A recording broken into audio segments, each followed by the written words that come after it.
guys, welcome back to another installment of the Penguin Sneak Peek, where we're going to be talking about the 6 titles you cannot miss from our Spring 2017 list. These are the 6 you can't miss. So there's so many titles that we're excited about here at Penguin coming up on our Spring 2017 list that narrowing it down to the 6 you can't miss was pretty much impossible, but we somehow managed to do it. So your table of contents for today's video will include 2 of our favorite YA titles, followed by 2 of our favorite middle grade titles, and we'll be ending with 2 of our favorite picture books to come. So let's get going. Dive in. Let's crack a spine. Yeah, okay.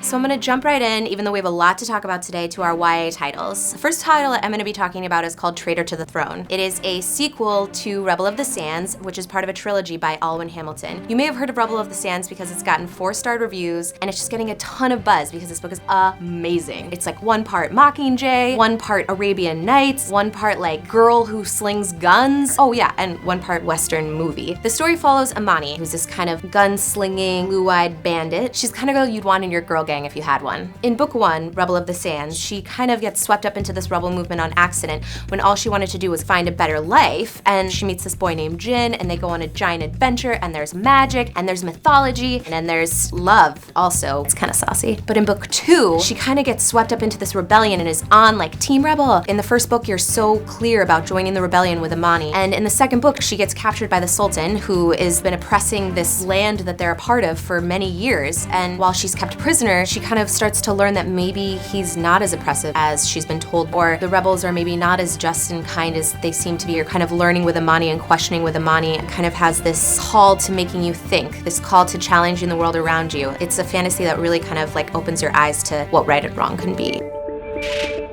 The next book I'm going to be talking about in our YA selection is We Are Okay. It's by Nina LaCour, award-winning author of Hold Still. Her writing is so beautiful and atmospheric, and this book, it's a stunning portrayal of grief. It's a lot shorter than most YAs, which I kind of want to talk about just because it almost reads like a short story and novel. The book happens over the course of a week, I want to say, at most. Our main character in this is Marin, and it opens up with her on winter break at school in upstate New York during a blizzard. Her friend Mabel from back home, they're both from San Francisco, comes to visit. Marin's been hiding from everyone because she suffered an intense loss and kind of revelation of truth about 2 weeks before she left for school. Mabel has kind of come because Marin has shut herself off from the world, and Mabel's her best friend, and she's kind of like, listen girl, time to come back to life, like where have you been, we miss you. And the book covers in memory, spliced in between the present, the summer before Marin and Mabel left for college. In that you get to know Marin's family, you get to know Mabel's family, you get to know their friendship and how it kind of evolved into a little bit more than friendship before tragedy struck. The story is about friendship, it's about rediscovering who you are through grief, it's about love through grief, it's about what family means, and it's kind of about how like friendships can save us from ourselves. It's so achingly beautiful. You guys have to pick it up.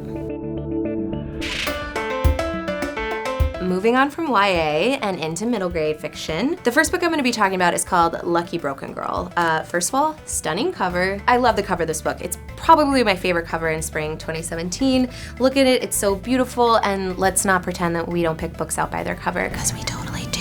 It's written by Ruth Behar. This is her first middle grade. This book is about a Cuban Jewish immigrant. It's inspired by true life events, but it's certainly not autobiographical. And it covers this girl. It's 1960s, it's New York, Queens to be exact. It kind of all starts out bright and sunny. They're in this brand new land. They've escaped kind of this political oppression. Her dad's excited to give them the American dream. She's kind of like this hopscotch princess. Her like biggest ambition is to own this beautiful pair of go-go boots, because in the 1960s, who wouldn't? And she gets into a terrible car accident and breaks both of her legs and ends up in a pretty much full body cast for many months. And she kind of has to relearn how to spend her time without being a normal kid out playing in the streets. Fortunately, she has this amazing community around her. People in the building, her parents, her little brother, and she ends up getting into painting because one of their neighbors brings over this easel that she can use painting laying down. Enter art historical reference, Frida Kahlo, who experienced something similar and actually serves as a point of inspiration for Ruthie to paint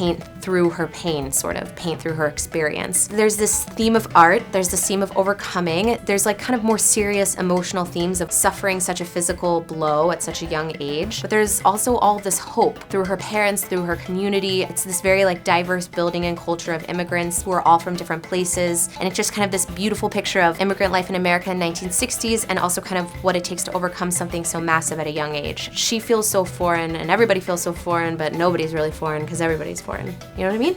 You know what I mean. It's good.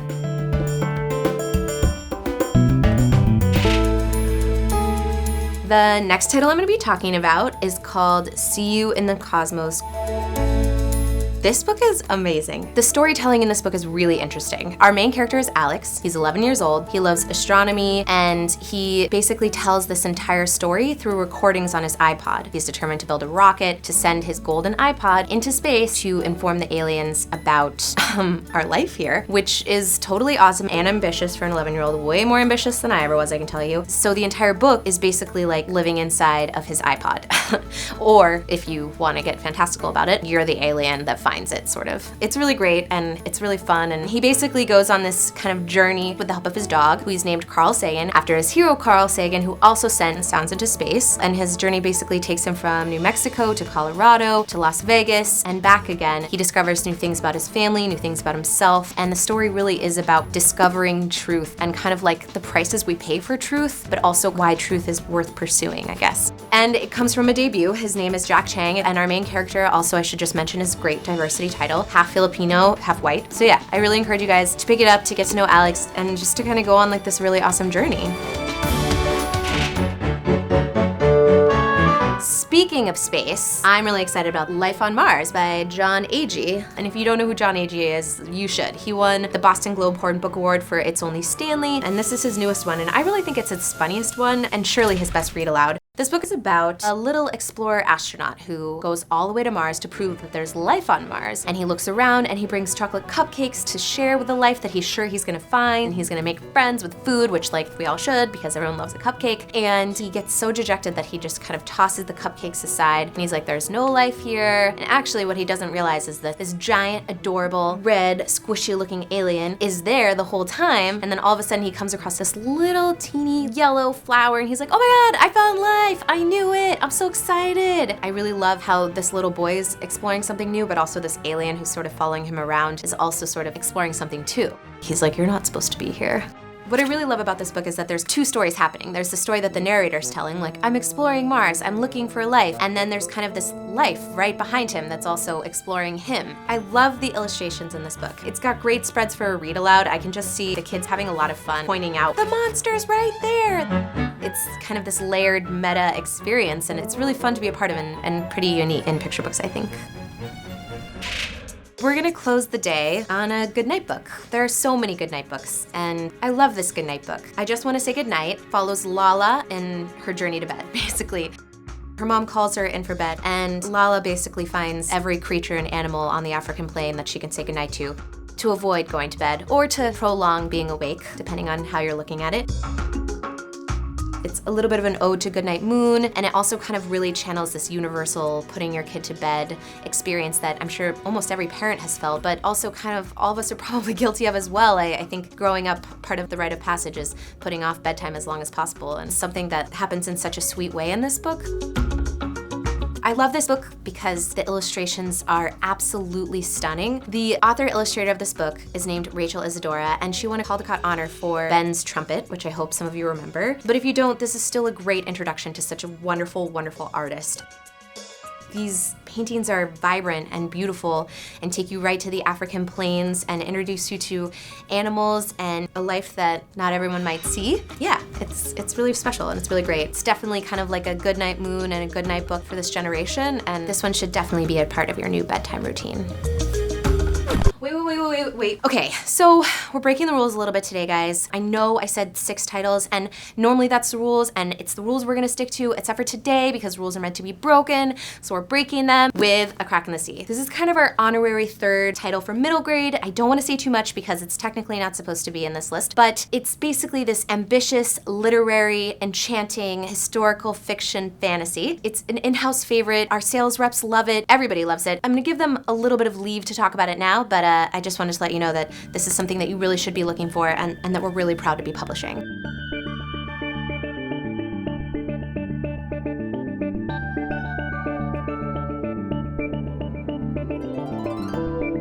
And that concludes this installment of the Penguin Sneak Peek. Thank you so much for joining me on the journey of the 6-ish that you can't miss. It's so much fun to tell you about all the things I'm really excited about, and I hope I got you excited about them too. Until next time, summer 2017, be sure to check out the 6 you cannot miss from our spring 2017 list. Happy reading, thanks for coming, you're the best. Walk out.